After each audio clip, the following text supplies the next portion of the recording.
불교에서는 화두라고 하는 것이 있습니다. 화두라고 하는 것이 무엇이냐면 가령 예전에 돌아가신 강수현 배우가 출연했던 영화 중에 달마가 동쪽으로 간 이유는 무엇이냐라고 하는 그런 화두를 그 주인공이 이렇게 받게 되죠. 그리고 그 주인공이 달마가 동쪽으로 간 이유를 일평생 살아가는 내내 묵상하고 깊이 있게 생각하고, 그래서 그 사람이 만약에 그걸 깨닫게 되면 이제 소위 그들 말로 해탈했다, 이렇게 어떤 단계에 이르렀다라고 표현을 하게 되는 거죠. 물론 기독교에서는 우리가 화두를 주진 않습니다. 그러나 여러분들 말씀을 묵상해 보셨나요? 말씀을 어떻게 묵상하나요? 말씀을 읽는 거하고 말씀을 묵상하는 건 달라요. 이 개신교에는 없지만 사실 천주교는 피정이라고 하는 것이 있지 않습니까? 하루 종일 말하지 않고 누구만 생각하는 거예요? 주님만 생각하는 거예요. 개신교는 그런 게 없어요. 그렇게 훈련시키지 않거든요.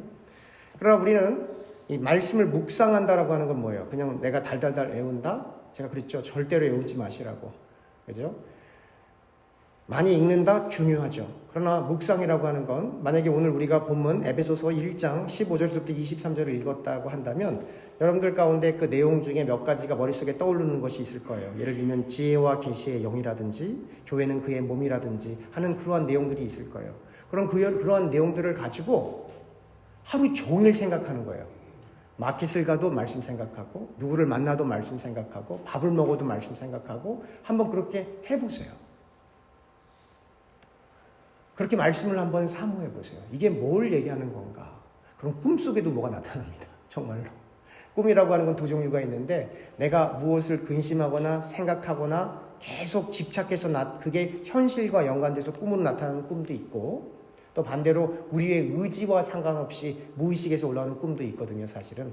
그래서 제가 말씀드리고 싶은 건 뭐냐면, 말씀을 읽는 것도 중요하고, 암송하는 거 중요할 수 있겠지만, 더 중요한 것은 여러분들과 제가 말씀을 읽을 때 이것이 정말 하나님 아버지가 우리에게 주신 말씀이다라고 생각을 한다라고 한다면, 여기 한 말씀 한 말씀이 귀하잖아요. 그럼 이 말씀이 정말 의미하는 게 무엇인가? 객관적인 의미는 이것인데, 이 말씀이라고 하는 것이 나에게 왔을 때 나에게 어떠한 의미가 주어지는가? 가령 약 2000년 전에 예수라고 하는 분이 십자가에 달려서 이렇게 돌아가셨대. 그래, 저 젊은 분 훌륭한 분이시래. 훌륭한 선생님이시래. 그걸로 끝나면 객관적인 역사적인 그 사건으로 끝나는 거예요. 그러나 그분이 나를 위해 죽으시고 부활하셨대. 나의 죄를 담당하고 나의 이 구원받을 수 없는 이 상태 때문에, 나 때문에 예수님이 십자가에 달려서 저렇게 고통받으시고 피 흘리셨대. 해서 그 예수님의 그 순환사가 나 때문에 일어난 그 사실과 현실로 이해하는 것은, 어떤 분이 돌아가셨대와 나 때문에 돌아가셨대하고는 완전히 다른 단계에 이르게 되는 거예요. 그렇습니다. 우리가 정말 말씀을 묵상해야 됩니다.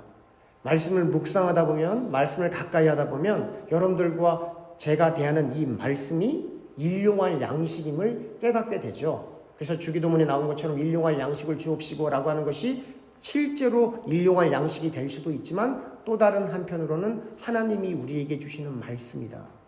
그리고 그 말씀은 우리가 날마다 먹어야 된다. 여러분들이 날마다 물 마시잖아요. 여러분들 날마다 밥 드시잖아요. 하여튼 영양분을 섭취하셔야 되잖아요. 그게 한 번이 됐든 두 번이 됐든 세 번이 됐든 섭취하시잖아요. 여러분들 하나님의 말씀을 날마다 섭취하고 계십니까? 하나님의 말씀을 날마다 묵상하고 계십니까? 아니라면, 그게 만약에 아니라고 한다면, 그럼 우리는 정말 예수님께서 말씀하시는 일용할 양식을 정말 섭취하고 있는 것인가? 우리 스스로에게 물어봐야 되는 거예요. 아무리 바빠도 물은 마시잖아요.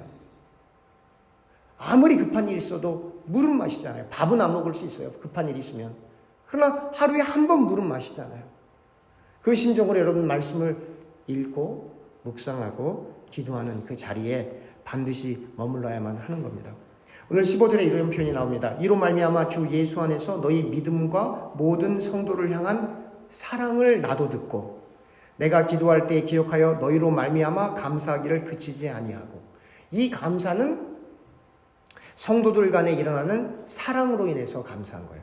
하나님은 사랑이시죠. 그건 우리가 부인할 수 아무도 없죠. 그러나 하나님은 사랑이시다라고 했을 때, 그 사랑은 우리가 알고 있는 객관적인 사랑들 가운데 사랑이 아니에요. 가령 어떤 사람들은 그래 성경에서 사랑을 강조하지, 그래 불교에서도 사랑을 강조하지, 그래 다른 종교에서도 사랑을 강조하지, 그래 그럼 이 공통분 사랑이 있기 때문에 다른 종교에도 구원이 있지 않을까라고 생각하면 오산입니다. 그걸 종교다원주의라고 하는데 아닙니다, 여러분. 기독교에서 말하는 그 사랑은 하나님께서 인간을 무조건적으로 사랑해 준 그 사랑이에요. 하나님께서 여러분들과 저를 무조건적으로 선택해 준 그 사랑이에요. 하나님께서 이 세상을 창조하기 이전부터 여러분들과 저를 불러서 하나님의 자녀 만들어진 그 사랑이에요.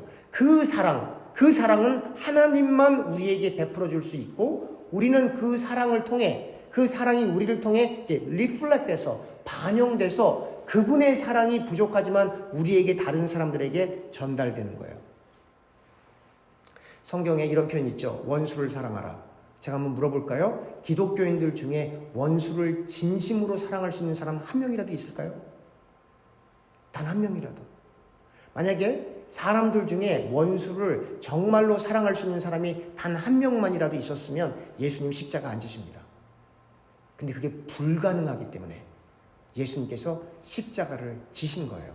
그래서 우리의 힘으로는 말씀을 다 지킬 수가 없는 걸 불행하게도 우리는 인정을 해야 하는 것이고, 그래서 우리는 예수의 보혈이 필요한 거예요.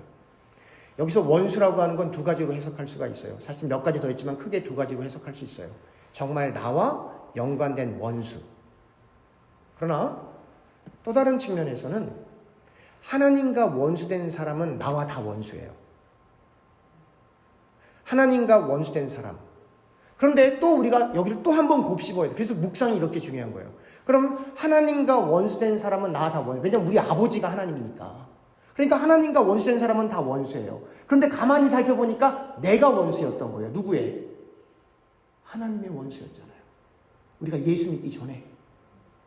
우리가 선택은 되었지만 우리가 그것을 깨닫기 전까지는, 하나님은 다 아시지만 우리는 인간인지라 우리는 이렇게 이 차원 가운데 머물러 있지만 하나님은 1차, 2차, 3차, 4차를 넘어 계셔서 시간과 공간을 다 초월해 계신 분이거든요. 하나님의 입장에서는 누가 구원받을지 다 알고 계시지만 우리는 모르거든요.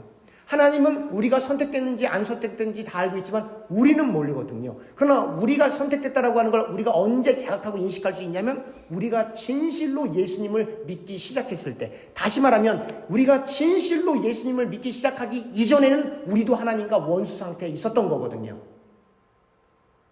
그러니까 원수를 사랑하라, 그 얘기는 정말 나와 원수가 된 사람도 사랑해야 된다는 그러한 말씀도 내포되어 있지만, 그러나 사실은 나 자신을 비롯해서 예수 믿기 이전의 상태에 있는 모든 사람들, 나를 포함해서 나도 하나님의 원수요, 저들도 하나님의 원수요, 하나님의 진노의 불을 다 받아내야 하는, 심판받아야 하는 그러한 대상이었는데, 우리가 예수를 믿음으로 말미암아 하나님의 자녀가 되었기 때문에, 다시 말하면 우리 주변에 있는 모든 사람들이 다 나의, 예수님을 믿지 않는다면 원수인 거예요.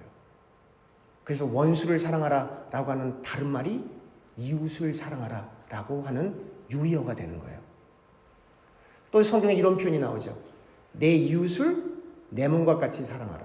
제가 여러분들에게 묻겠습니다. 여러분들 일상을 살아가면서 단 한 번이라도, 두 번도 말고 단 한 번이라도 내 이웃을 내 몸에 있는 이 지체처럼 사랑해 보신 적 한 번이라도 있으세요? 어떤 분들은 그럴 거예요. 저는 제 아내를 사랑해서, 내 남편을 사랑해서. 남자하고 여자하고 결혼하면 성경에서 뭐라 그래요? 한 몸을 이루었다 그러죠? 거기는 이웃이 아니에요. 하나지. 남편하고 부인하고 사랑하는 건 그건 포함되어 있지 않아요. 자녀 사랑하는 건 거기에 포함되어 있지 않아요. 남편, 아내, 자녀를 떠나서, 그 가족 관계를 떠나서 바깥에 있는 이 가족이라고 하는 그룹 공동체, 집단을 여기를 떠나서 바깥에 있는 이웃을 단 한 번이라도 내 몸처럼 사랑해 보신 적이 있나요? 아마 대답하기 참 어려울 것 같아요. 제가 언젠가도 말씀드렸잖아요. 자동차를 운전하고 가다가 이제 제 아들이 옆에 있으면 이렇게 홈리스들이 있잖아요. 그러면 아빠 돈 있어? 물어봐요. 그럼 캐시 지금 없는데? 그럴 때도 있고, 조금 있어? 그러면 줘야 되지 않아? 그럼 주죠. 그럼 우리 어떻게 합니까? 창문을 이만큼 열고 지폐를 손 닿을까봐 이렇게 내주죠. 그 손 닿으면 그 병균 묻을까봐. 주기는 주는데 그게 내 이웃을 내 몸처럼 사랑하는 거예요? 아닌 거예요? 아닌 거거든요, 사실은. 제가 한국에 있을 때 이 독거노인들, 그 다음에 이렇게 쪽방 이런 데를 이 권사님들하고 신방 갈 때가 있었어요. 제가 언젠가도 말씀드렸는데, 문을 열고 들어는 가야 되겠는데, 들어가면서부터 제 발끝에서부터 머리끝까지 뭔가가 막 올라오는 것 같아요. 왜냐면 이게 뭐가 잡혀요, 이 바닥에. 먼지가 쌓여서. 집에 들어오면 다 빨래하고 다 씻죠. 그렇지만 도우러 갔어요. 도왔어요. 그러나 여전히 성경에서 말하는 것처럼 너 네 이웃을 네 몸처럼 사랑했니? 라고 물어보면 우리는 뭐라고 대답해요? 아니요, 주님. 우리가 갖고 있는 거 조금 도와줬어요. 우리가 갖고 있는 음식 조금 줬어요. 그러나 성경 말씀대로 지키지 못했네요. 이게 여러분들과 제가 처한 현실이에요. 어느 누가 율법 앞에 자유롭고 어느 누가 말씀을 감히 지킬 수 있다라고 자랑할 수 있습니까? 아무도 없는 거예요. 근데 또 다른 한편으로 내 이웃을 내 몸처럼 사랑하라고 하는데, 이 바울은 오늘 본문에서도 그렇고 다른 서신에서도 그렇고 교회는 누구의 몸이라고 얘기합니까? 예수 그리스도의 몸이죠. 그리고 그 몸에 우리가 붙어있는 지체가 되는 거고. 그러니까 내 이웃을 내 몸처럼 사랑하라고 하는 그 말은 예수 그리스도가 머리가 되신 그 교회에 각각의 지체로 있는데 그 지체도 사랑하지 못하는 사람이 내 이웃을 내 몸처럼 사랑할 수 있을까요? 안 되는 거거든요. 내 부모님을 섬기지 못하는 사람이 하나님을 섬길 수 있나요? 안 되는 거거든요. 다시 말하면 교회라고 하는 것은 예수 그리스도의 몸이에요. 제가 이렇게 몸이 있잖아요. 제가 만약에 무좀이 있는데 무좀 냄새 난다고 너 이 발 너무 더러워 가. 그래서 발 잘라내면 어떻게 됩니까? 저는 일평생 불구로 살아야 됩니다. 그래서 어떻게 해요? 발 잘라내는 대신에 냄새가 나도 약 바르고 좋은 양말 신으면 되는 거예요. 아무리 불편해도. 너 오른쪽 눈이 너무 성가셔. 나 별로 마음에 안 들어. 이 오른쪽 눈 뽑아내면 어떻게 됩니까? 그러면 일평생 애꾸 눈으로 살아야 돼요. 그래서 바울이 얘기해 주는 거예요. 교회는 예수의 몸이야. 때로는 무좀처럼 냄새날 때도 있고 눈처럼 성가실 때가 있어요. 그런다고 가세요. 그러면 됩니까? 안 됩니까? 안 되는 거예요. 우리는 지금 예수의 몸으로 하나님 나라를 향해서 나아가고 있는 순례자, 나그네 예수의 제자로 인생을 살아가고 있기 때문에 그렇습니다. 그런데 이러한 예수 그리스도의 그 은혜 속에 주어진 이 교회가 오늘 본문에 읽어보니까 22절 또 만물을 그의 발 아래 복종하게 하시고 그를 만물 위의 교회의 몸으로 삼으셨느니라. 교회는 그의 몸이니 만물 안에서 만물을 충만하게 하시는 이에 충만합니다. 읽어보면 교회가 만물 가운데 충만함으로 있으니까 많은 능력을 행해야 되고 막 엄청난 힘을 행해야 될 것 같은데 실제로 교회들이 그럽니까? 안 그럽니까? 안 그렇죠? 그럼 예수님은 그러셨나요? 안 그러셨나요? 안 그러셨어요. 예수님은 전능자 하나님이신데 야훼 하나님이신데 십자가에 달리셨어요. 그의 제자들 대부분 다 순교당했어요. 1세기 교회 다 핍박당했어요. 교회가 권력을 가졌을 때, 교회가 국교가 되었을 때 교회는 심각하게 타락해 들어갔어요. 소위 말해서 만물 위에 힘을 과시하게 되었을 때 교회만큼 타락한 데가 없을 정도로. 그러면 정말로 만물 위에 충만해서 하나님의 영광을 위하여 교회가 쓰임받는다는 그 자리는 무엇입니까? 교회가 다 어디로 들어가는 거예요? 좁은 문으로 들어가는 거예요. 십자가의 도상으로 들어가는 겁니다. 다시 말하면 여러분들과 제가 궁극적으로 바라야 될 곳은 여기가 아니에요. 이 땅이 아니라 이 말이에요. 하나님 나라라고. 그걸 여러분들과 제가 알아야 되는 거예요. 그런데 21세기를 살아가는 교인들 중에 누가 진짜로 하나님 나라를 소망합니까? 정말 누가 천국을 소망합니까? 다 이 땅에서 복 달라는 거 아니에요. 이 땅에서 내가 원하는 소원 이루어달라는 거 아니에요. 내가 바라는 거 제발 들어달라는 거 아니에요. 이번만큼은 해결해달라는 거 아니에요. 우리 아들 좋은 대학교 들어가게 해달라는 거 아니에요. 우리 딸 이 병만 고쳐달라는 거 아니에요. 전부 이 땅이에요. 전부. 그래서 제가 어제 성경 구절을 찾아봤던 거잖아요. 마태복음 7장. 제가 그냥 읽어드릴게요. 그리고 다 읽지는 않을 거고 제가 설명해 드리려고 하는 거예요. 그래서 파워포인트는 따로 준비하진 않았습니다. 마태복음 7장 7절부터 12절. 구하라 그리하면 너에게 주실 것이요 찾으라 그리하면 찾아낼 것이요 문을 두드리라 그리하면 너에게 열릴 것이니 구하는 이마다 받을 것이요 찾는 이는 찾아낼 것이요 두드리는 이에게는 열릴 것이니라. 너희 중에 누가 이 아들이 떡을 달라 하는데 돌을 주며 생선을 달라 하는데 뱀을 줄 사람이 있겠느냐. 너희가 악한 자라도 좋은 것으로 자식에게 줄 알거든 하물며 하늘에 계신 너희 아버지께서 구하는 자에게 좋은 것으로 주시지 않겠느냐. 만약에 이 본문이 여기서 이렇게 끝냈으면 기도하면 다 이루어져. 기도하면 만사형통. 기도하면 하나님이 다 이루어져. 생선 달라고 누가 뱀을 주겠어? 하나님이 다 이루어져. 본문이 여기서 끝났으면 그렇게 해석하는 게 맞아요. 근데 예수님께서 이 7절, 8절, 9절, 10절, 11절을 다 말씀하시면서 11절의 결론을 이렇게 냈어요. 결론이에요. 그러므로 무엇이든지 남에게 대접을 받고자 하는 대로 너희도 남을 대접하라. 이것이 율법이요 선지자니라. 그래, 이 본문은 기도 얘기하는 거예요? 배려 얘기하는 거예요? 배려 얘기하는 거예요.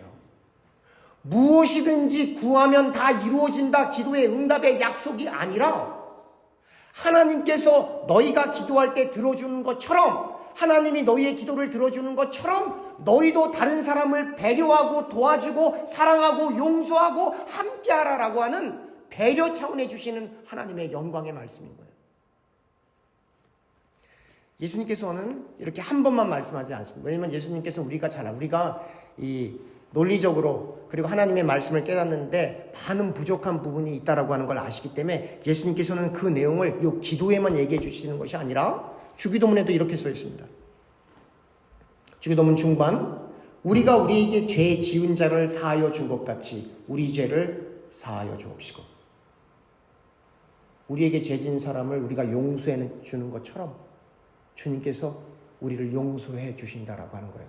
거꾸로 얘기하면 나는 너를 절대 용서 못해. 그럼 주님도 우리를 용서해 주신다는 거예요? 안 용서해 주신다는 거예요? 문자적으로 보면 용서하지 않으시겠다라고 하는 거예요. 물론 이 안에는 또 많은 의미가 있습니다. 그런 걸 다 설명할 수는 없고, 그런데 우리가 분명히 알아야 될 것이 있어요. 주님께서 우리를 용서해 주시지 않으면 우리는 어디를 가는데요? 아주 무서운 말씀인 거예요. 다시 오늘 본문으로 들어옵니다. 에베소서 1장 17절. 우리 주 예수 그리스도의 하나님 영광의 아버지께서 지혜와 계시의 영을 너희에게 주사 하나님을 알게 하시고. 하나님을 어떻게 알아요? 지혜와 계시의 영, 성령 하나님이 우리 가운데 역사할 때만 하나님이 누구신지를 알아봐요. 제가 늘 강조하잖아요. 예수님이 이런 분이래, 성경이 이런 책이래, 하나님이 이렇대. 아무리 논리적으로 설명해 봐도 그 논리적으로 설득당해서 예수 믿는 사람은 단 한 명도 없습니다. 그래서 소위 신학자들이 변증학이라고 하는 걸 하는데, 저도 사실은 이제 미국에 처음 들어올 때 조직신학을 전공하거나 구약신학을 전공해서 변증학으로 전도하려고 사실은 신학을 다시 공부하려고 했었어요. 성경을 읽다 깨달았어요. 이 세상에 아무리 논리적으로, 아무리 변증적으로, 아무리 글을 잘 써서 여기 예수님이 살아계신다라고 해도 그거 읽고 감동받아서 예수 믿는 사람은 단 한 명도 없어요. 그럼 신학자들이 쓰는 변증학 누가 있냐? 신학생들만 읽어요. 신학생들만.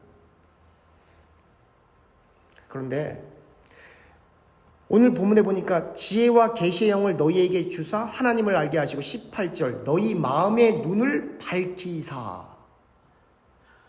너희 마음의 눈을 밝히사. 저는 이 본문을 읽다가 기절할 뻔했어요. 왜 그러냐?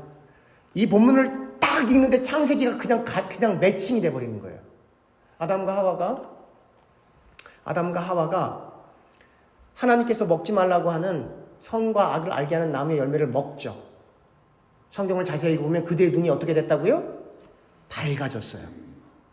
오늘 본문에 보니까 지혜와 계시의 영을 너희에게 주사 하나님을 알게 하시고 너희 마음의 눈을 밝히사. 인간이 범죄할 때도 눈이 밝아지고 인간이 성령을 통해서 역사할 때도 눈이 밝아져요. 근데 큰 차이점이 있어요. 아담과 하와가 범죄에서 그 눈이 밝아졌을 때는 자기들의 벗은 몸이 보여서 수치감 때문에 무화과 나무 그 잎사귀를 엮어서 치마를 만들어서 자기들 스스로 몸을 가렸어요. 그런데 오늘 보니까 18절에 너희 마음의 눈을 밝히사 그의 부르심의 소망이 무엇이고 성도 안에서 그 기업의 영광의 풍성함이 무엇이며, 다시 말하면 이 기업이라고 하는 건 이 땅에서 삶의 지경 가운데 임하는 어떤 축복이 아니라 하나님 나라에 우리가 상속받게 되는 그 기업이거든요. 그 상속이거든요. 다시 말하면 인간이 범죄에서 눈이 열렸더니 자기의 벗은 몸이 보이고 자기 스스로 몸을 가려 했는데, 성령을 통해서 마음의 문이 열리니까 하나님이 누구신지를 깨닫게 되는 거예요. 구속주 하나님, 창조주 하나님을 깨닫게 되고, 그로 인해서 우리가 인생을 살아가고 있는 이 삶이 하나님 나라와 연관되어서 그 하늘의 기업이 얼마나 소중하고 얼마나 중요한지를 깨닫게 되는 은혜를 얻었다 이 말이에요. 그런데 그 하늘의 영광을 깨달으려면 반드시 육신적으로는 장님이 돼야 돼요. 그래야 마음에 눈이 열리는 거예요. 바울이 하나님 앞에 간절히 기도합니다. 하나님, 내가 이렇게 복음 전하는데 좀 병이 있습니다. 가시가 있습니다. 이 병 좀 고쳐주세요. 몇 번 기도했다 그랬어요? 3번. 제가 여러분들이나 혹은 여러분들 주변에 암이라든지 불치병에 걸려서 고통 가운데 있는 사람들에게 한번 물어보세요. 몇 번 기도하냐고. 한번 물어보세요. 안 아파 본 사람은 그 자기 병 고쳐달라고 하는 기도가 뭔지를 몰라요. 이 항암 받고 방사선 받고 키모 받잖아요. 얘기를 들어보니까 발톱, 이 손톱 다 녹아 들어가요. 그러니까 그렇게 기도했다고 하잖아요. 하나님, 이걸 고쳐달라고 기도도 못. 하나님 그냥 빨리 데려가 주세요. 그러니까 안 아파 본 사람은 아픈 사람의 심정을 알 방법이 없어요. 자기 가족 가운데 어떠한 이유가 됐든지 간에 어떠한 이유로 고통받는 지체가 있는데 그것을 함부로 말하는 무례를 범치 않기를 주님의 이름으로 축원합니다. 그거는 경험해보지 않은 사람은 아무도 몰라요. 근데 어찌됐건 이 바울이 3번 기도했다고 했는데 3번만 기도했겠어요? 아니, 3은 완전수예요. 바울이 얼마나 창피했겠어요. 복음 전하고 막 나오는데 막 간질인지 아닌지 나와갖고 막 넘어져야 되고 막 입에 침 나오고 막 넘어지고 그러는데, 다른 사람 병은 고쳐주는데 자기 병은 못 고치고 그렇게 고통받고 있는데, 바울이 날마다 기도했죠. 근데 하나님께서 뭐라고 말씀해 주세요? 내 은혜가 되게 족하다. 한국에 있는 어느 기도원의 원장님이 장님이에요. 실제 장님. 앞을 못 보세요? 하나님 앞에 간절히 기도합니다. 날마다 기도했죠. 금식도 하고 막 산속에 올라가서 기도하고. 왜냐하면 자기는 병을 고쳐주는데 자기는 앞에 안 보여요. 하나님 앞에 간절히 기도했대요. 근데 눈이 열렸대요? 안 열렸대요? 제가 열렸으면 얘기를 하겠어요? 안 하겠어요? 육신의 눈이 안 열렸대요. 근데 그분이 이렇게 간증합니다. 하나님 앞에 눈 뜨게 해달라고 간절히 기도했는데 육신의 눈은 안 떠졌지만 제 마음의 눈이 열려 천국이 보입니다. 내 앞에 있는 당신은 안 보이지만 하나님이 보여요. 하나님 나라가 보여요. 이걸 간증이라고 하는 거예요. 이게 누구의 간증이에요? 사도 바울의 간증이에요.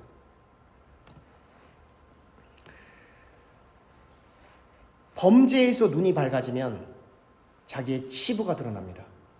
그러나 계시와 지혜의 영으로, 하나님의 영으로 눈이 밝아지면 육신의 눈이 감기고 마음의 눈이 열려 우리를 볼 때 우리의 치부가 보이는 게 아니라 예수로 옷 입고 있는 모습이 보이는 거예요. 그래서 그 예수로 옷 입는다는 표현이 계속 나오는 거예요. 우리의 마음의 눈이 열려, 성령의 조명을 통해 우리의 마음의 눈이 열려 우리를 보니까 우리의 치부가 아니라 예수 그리스도로 그 옷으로 싹 덮여있는 예수의 보혈로 우리의 죄가 맑게 씻어져 있는 그 몸이 보이기 때문에 하나님 앞에 영광을 돌리는 거예요. 제가 죄인이지만 주님의 보혈로 용서를 받았네요. 저는 참 원죄를 타고나고 살면서 자범죄를 많이 지었지만 주님께서 그 죄까지도 주님의 옷으로 덮어주셨네요. 그래서 하늘의 기업, 하나님 나라, 그 하나님의 뜻을 위해 비가 오나 눈이 오나 바람이 부나 일편단심 누구만 바라보는 축복을 얻는 거예요? 주님만 바라보는 축복을 얻게 되는 것입니다. 또 하나 우리가 살펴보아야 될 것은 20절 그의 능력이 그리스도 안에서 역사하사 죽은 자들 가운데서 다시 살리시고 하늘에서 자기의 오른편에 앉히사 모든 통치와 권세와 능력과 주권과 이 세상뿐 아니라 오는 세상에 일컫는 모든 이름 위에 뛰어나게 하시고. 여기서 중요하게 여겨야 될 것은 20절에 그의 능력이 그리스도 안에서 역사하사 죽은 자들 가운데서 다시 살리시고. 이게 중요한 표현이거든요. 이 땅에서 어떤 사람이 범죄를 지으면 그 살아있는 사람을 세상의 법이 심판하고 정죄하고 센텐스를 줄 수가 있어요. 그런데 그 사람이 일단 죽으면 이 세상에서는 할 수 있는 게 아무것도 없어요. 하나님은 어떤 분이세요?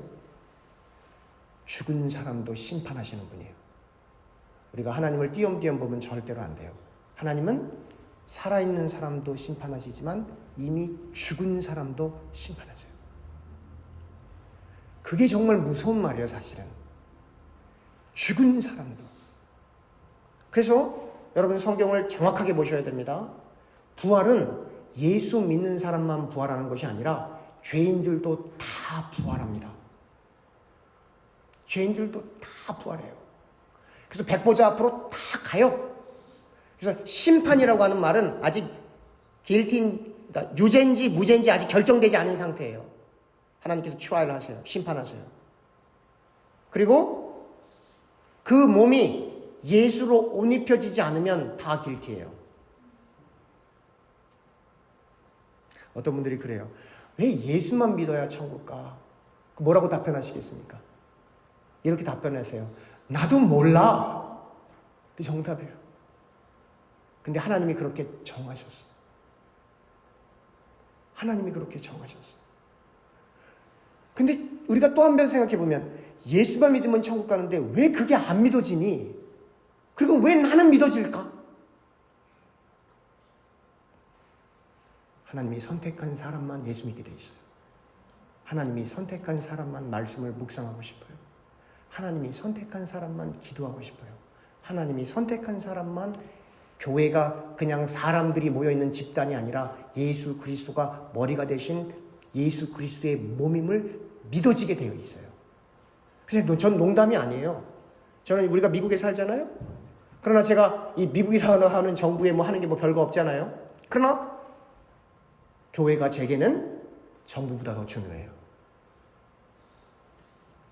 교회가 제게는 국가보다 더 중요해요. 죄송합니다. 제 와이프도 저기 있지만 교회가 제게는 제 가정보다 중요해요. 왜 그렇죠?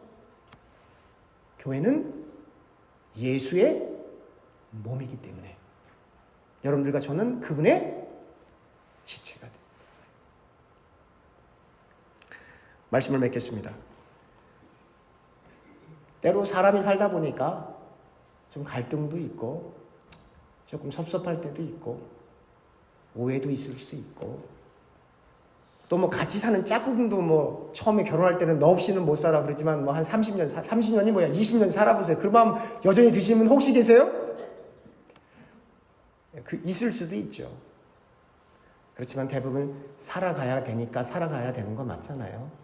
자녀도 있고 부모님도 있고 가정도 있고 종교를 떠나서 인간이 인간답게 살아가려면 이렇게 살아가는 게 맞는 거잖아요. 그러나 우리가 속해 있는 이 교회는 인간들의 집단 모임이 아닙니다. 예수 그리스도의 몸이에요. 우리의 지체 가운데 연약한 부분이 있으면 더 거기에 신경을 쓰지 않겠어요? 무좀 나도 그 무좀 약이라도 발라야 될 거 아니에요. 그죠? 눈 아프면 안약이라도 넣어야 될 거 아니에요. 귀가 아프면 병원 가야 되잖아요. 귀가 아프다고 귀 떼어내는 사람은 아무도 없을 거잖아요. 그러한 마음으로 서로 화목하고 기도해주고 그리고 이해해주고 그리고 배려해주고 그렇게 할 때 우리가 죄송합니다. 여러분들과 저는 영원토록 볼 겁니다. 그럼 미워하면 자기 손에 우리는 영원토록 볼 거예요. 영원토록 이 주님의 교회를 통해서 주님의 몸된 이 교회를 통해서 저 나라까지 우리 장로님 기도하신 것처럼 영혼이라고 하는 시간 속에 우리가 예수님을 믿는 그 순간 이미 우리의 영혼이 하나님에게 속해 있기 때문에 우리는 육신은 여기 있지만 우리는 이미 영혼이라는 시간을 타고 있는 거예요. 그래서 우리는 죽음이 무섭지 않아요. 왜냐하면 더 영광스러운 하나님 나라의 초대이기 때문에 주님께서 우리에게 말씀해 주시는 거예요. 너 참 수고 많이 했다. 내가 너 참 많이 기다렸어. 그 음성을 들을 수 있기를 주님의 이름으로 축원합니다. 기도하겠습니다.